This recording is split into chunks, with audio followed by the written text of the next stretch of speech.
आज की कहानी अपना घर। बढ़ती हुई मानव आबादी के इस दौर में अपना घर होना गौरव की बात होती है। कई बार घर बनाने की चाहत एक नशा बन जाती है, जिसकी चपेट में आकर ज्यादातर मनुष्य अपना जीवन बर्बाद कर लेते हैं। तो क्या घर बनवाना वाकई में एक सम्मान की बात है या किसी की सोची समझी साजिश? इसे समझने के लिए आइए चलते हैं इस खूबसूरत कहानी की ओर, जिसका नाम है अपना घर।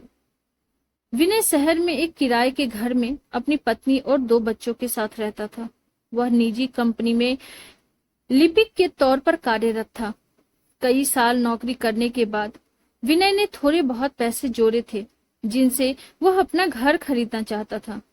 विनय एक दिन अपनी पत्नी और बच्चों के साथ एक मकान देखने जाता है। उसे मकान बहुत अच्छा लगता है, लेकिन मकान की कीमत सुनते ही वह मना कर देता है। दरअसल मकान की कीमत उसकी हैसियत से 2 गुनी थी, लेकिन फिर भी उसकी पत्नी ने उसकी हिम्मत बढ़ाते हुए उसे यही मकान लेने को कहा। विनय अपनी पत्नी और बच्चों की खुशी के लिए बैंक ऋण लेकर वही घर खरीद लेता है। घर खरीदते ही विनय की हैसियत उसके परिवार और समाज में बढ़ जाती है।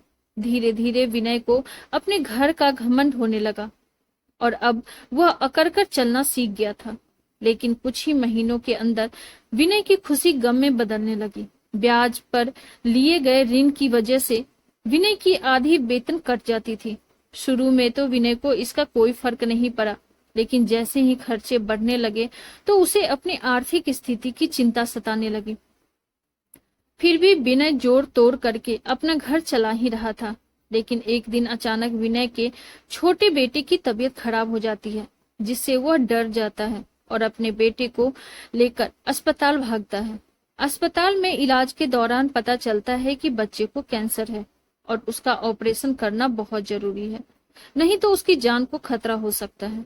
डॉक्टरों की बात सुनते ही विनय और उसकी पत्नी घबरा जाते हैं।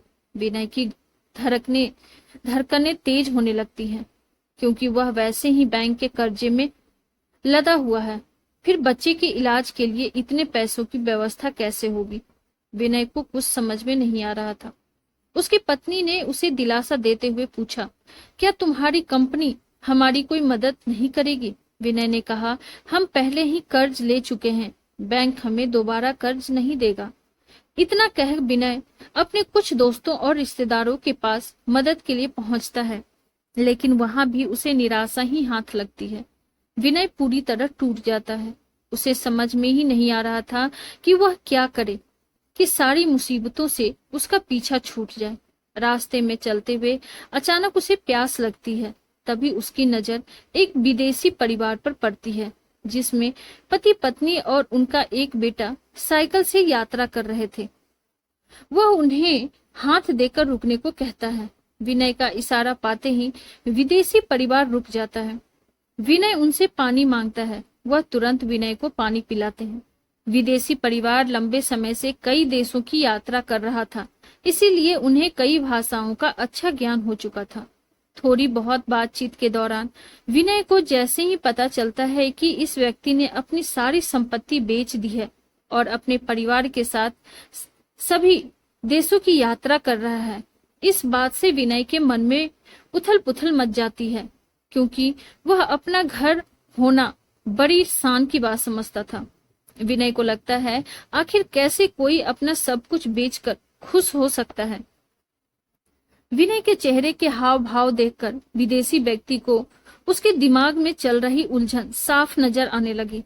विनय के विचलित मन को शांत करने के लिए उस व्यक्ति ने विनय से कहा, मेरा मानना है कि पूरी दुनिया ही मेरा घर है। फिर किसी एक कोने पर अपना अधिकार जताकर मैं इतना बड़ी पृथ्वी को पराया कैसे कर दूं? आज मैं पूरी दुनिया के किसी भी कोने में बिना चिंता के रह सकता हूँ, लेकिन यदि मेरा अपना मकान होता तो शायद मुझे उसकी देख रेख के लिए ज्यादा परेशान होना पड़ता। तभी विनय ने उन्हें रोकते हुए कहा, तो क्या हम अपना घर ही ना बनाएं? तभी उस व्यक्ति ने कहा, घर तो पशु पक्षी भी बनाते हैं, लेकिन उस पर पूरी जिंदगी निर्भर नहीं रहते, क्योंकि हर जीव की आजादी ही उनका परम लक्ष्य है। फिर फिजूल का बंधन पालकर जीवन क्यों जिया जाए? इस दुनिया का कोई भी साधन तब तक तुम्हारे लिए उचित है जब तक तुम उसका इस्तेमाल करते हो, लेकिन जब तुम उस साधन के अनुरूप इस्तेमाल होने लगो, उसकी देख रेख करने की जिम्मेदारी स्वीकार कर लो, तो तुम्हें जीवन का महत्व कैसे पता चलेगा। विनय बड़े गौर से विदेशी की बातें सुन रहा था। अचानक उनकी बातों से प्रभावित होते हुए उसने पूछा, तो ऐसी परिस्थिति में हमें क्या चुनना चाहिए। विदेशी ने मुस्कुराते हुए कहा, वह सब कुछ छोड़ देना चाहिए जिसकी कीमत चुकाने में सारी जिंदगी गुलाम रहकर गुजारनी पड़े, नहीं तो तुम्हारी जिंदगी बोझ बन जाएगी और दुनिया की गुलामी में तुम्हारा वास्तविक अस्तित्व ही मिट जाएगा। विनय उस व्यक्ति की बातें पूरी तरह समझ पाने में असमर्थ था, इसीलिए वह अपनी जिंदगी की समस्या उन्हें बताने लगता है। वह तुरंत उसे कहते हैं, तुम्हें अपना घर बेच देना चाहिए। उसकी बात सुनते ही विनय नाराज हो जाता है और कहता है, मेरे घर से मेरी भावनाएं जुड़ी है, मेरी पत्नी और बच्चों का वक्त वहां गुजरा है, फिर वह घर मैं कैसे छोड़ सकता हूँ। तभी उन्होंने मुस्कुराते हुए कहा, जैसे एक दिन तुम यह दुनिया छोड़ जाओगे। इस बात से विनय का मुंह बंद हो जाता है।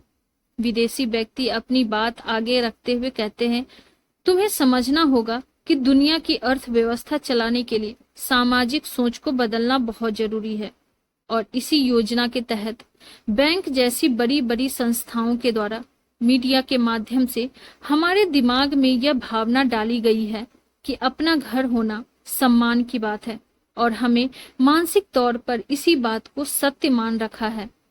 जिससे तुम्हारी जिंदगी में खुशियां आई हो या नहीं, लेकिन बैंकों ने कर्ज के माध्यम से तुम्हें अपना गुलाम जरूर बना लिया है। बस फिर क्या था। विनय को एहसास होता है कि घर ही उसकी मुसीबत की जड़ है। अगर वह इतने कर्ज में नहीं दबा होता तो अपने बेटे का इलाज करवाना कौन सी बड़ी बात थी। विनय ने वापस आते ही अपना घर बेच दिया और अपने बेटे का इलाज करवाने के बाद फिर से किराए के घर में रहने लगा। इस घटना ने विनय को सिखा दिया था कि साधन सफर करने के लिए होते हैं, मंजिल बनाने के लिए नहीं। और इसी के साथ यह कहानी खत्म हो जाती है। आपको हमारी ये कहानी कैसी लगी कमेंट बॉक्स में जरूर बताइए और ऐसी ही ढेरों सारी कहानियों के लिए वीडियो को लाइक, शेयर और चैनल पे नए हैं तो सब्सक्राइब करना न भूलें। Thank you.